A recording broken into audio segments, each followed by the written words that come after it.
kind of, raid on Drew and Cody 3 Stages of Hell match. So, why not just talk about 3 Stages of Hell match? Because, we actually had a brand new champion, which, in my opinion, on a random episode of Friday Night SmackDown in 2026, or just let alone just in the 2020s, having a championship change is nice. It felt refreshing, very surprising. It pissed a lot of people off, which I find incredibly funny.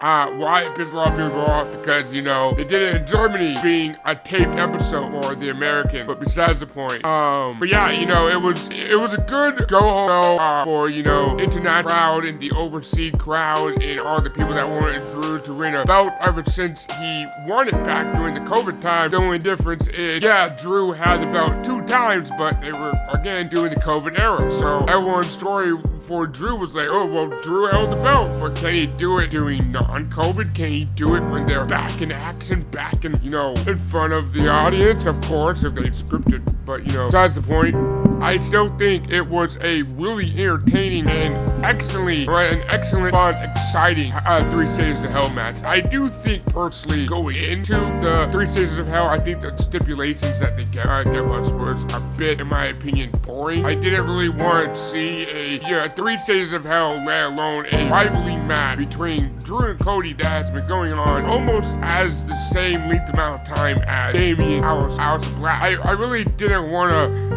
see them start out in a normal match, because I feel like a normal match is just so boring for 3 Stages of Hell. Going back, looking at WWE's catalog of 3 Stages of Hell match, majority of the 3 Stages of Hell match start with a normal match. So it kind of makes sense that it starts with a normal match. But even though it started with a normal match, they did a really good job of aggressively building up tension and the brutality into the match, because, you had the normal match, and you had the falls count, then you had steel cage.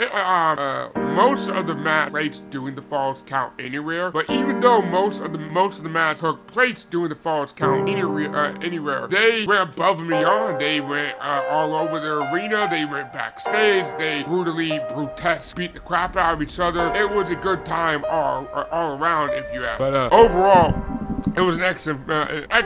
In my opinion, it was fun. And on top of that, we had Jacob Fatu returning, doing the steel cage segment. Also doing the segment, we had a massive suplex off the top of the steel cage, done by Drew McIntyre onto Cody. That was an incredible segment just to witness in awe. That was towering suplex off the top of the cage. Very remarkable. But yeah, moving on, we had Jacob Fatu returning and interfering into the match, which, yes, it was yet another dude in random generic black Walmart hoodie. But, even though it was a dude in random generic Walmart hoodie, even though it was a dude in random generic Walmart hoodie, it was Jacob Fatu turning.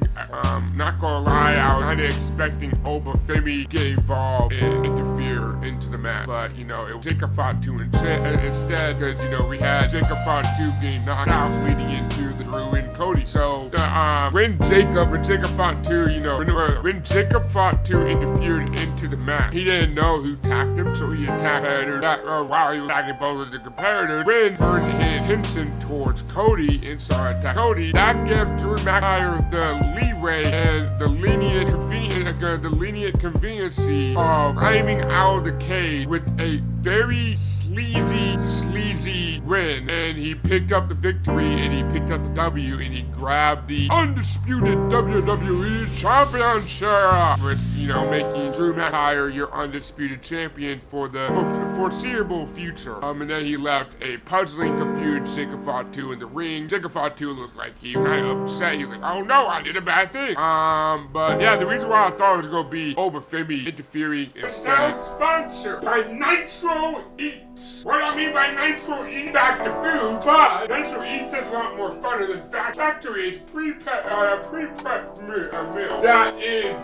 saying goodbye to the kitchen. Who wants to cook in 2025 anymore? I don't, and that's why I use Factory. You should too. Factory Eats pre-prep meals that are made easily by their own chefs from their own kitchen, and now you too can eat factor by using my promo code that I will supply on screen now and also in the description down below. Factor Foods. So also with the promo code of Factor Foods, you get 50% off your first order and also a free year supply of breakfast completely for free. So, it's a link in the description and use the promo code on screen now.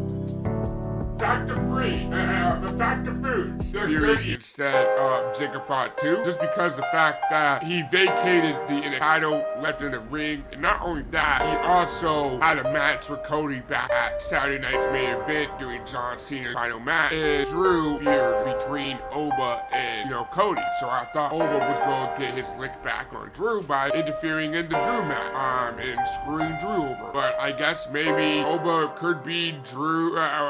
Drew could be Oba's, first feud or one of Oba's first competitors. But speaking about being one of Drew's first feuds and competitors, there's going to be a tournament that happened leading up towards the Royal Rumble in Saudi Arabia, where whoever wins the tournament most likely is going to be Sami Zayn, in my opinion, because whoever wins the tournament is going to go on to Saudi Arabia and fight Drew McIntyre for the title. Drew McIntyre for the belt. And the tournament that happened literally this coming up Friday. Randy Orton versus The Miz. You got Matt Cardona versus NitroBlivion. You got Damian Priest versus Solo Sikoa, which I feel like Damian's gonna win. And then you have Sami Zayn versus Ilya Dragunov. Like I said, I do think Sami Zayn is going to win this tournament, because whoever wins those batch of matches are going to fight in a fatal 4-way match at Saturday night's main event. Saturday night main event that is happening later in January. It's once again in Montreal, Quebec, Canada. And seeing that it's in Montreal, Quebec, Canada, Sammy's hometown, it makes sense for Sammy to win there. Sammy is beloved and everyone loves Sammy in Saudi Arabia. It just makes sense Sammy to be somewhere on the card, either inside the Men's Royal Rumble, being the Iron Man of the Men's Royal Rumble, or just straight up facing Drew for the belt. Or you could have a situation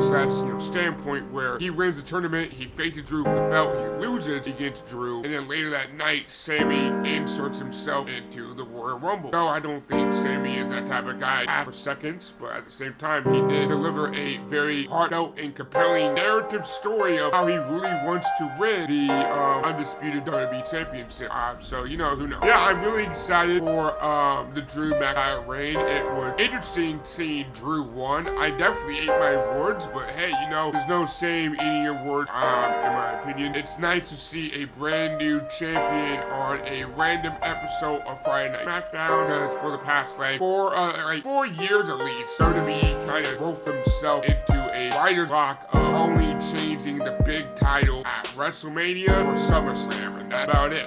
Yeah, you had the World Heavyweight Championship introduced, but again, the World Heavyweight Championship has been changed on random episodes of Raw. Never mind. It was mostly just the big title, the big WWE Championship. And, but yeah, it's nice to see the big WWE Championship being, once again, obtainable and changed on a random episode. It brings new competitor to the mix of the title scene. And we always see that it brings new competitors to the mix of the title scene with this tournament, because we have Matt Cardona in the tournament, we have Trick Williams, we got Sami Zayn, we have, I was going to say Randy Orton in the Miz, but they're not really new to changing title, but it's something refreshing and it's something new to see, which in my opinion, not just me appreciates that, but every single wrestling fan appreciates that there is new faces in the WWE title.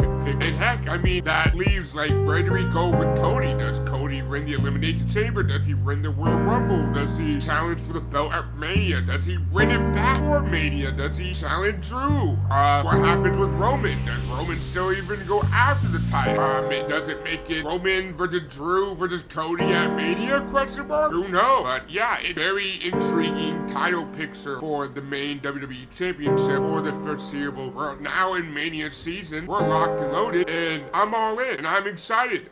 There's an Obafemi game. You know, I have so many questions, and I want all of them answered, and that's the beauty of this. We're gonna have them all answered in 4 months' time. So sit back, just wait, relax, grab your popcorn, and enjoy the ride that the WWE is taking us on. But until then, I'll see you somewhere between the ropes or in space in a galaxy far, far away. Tally ho!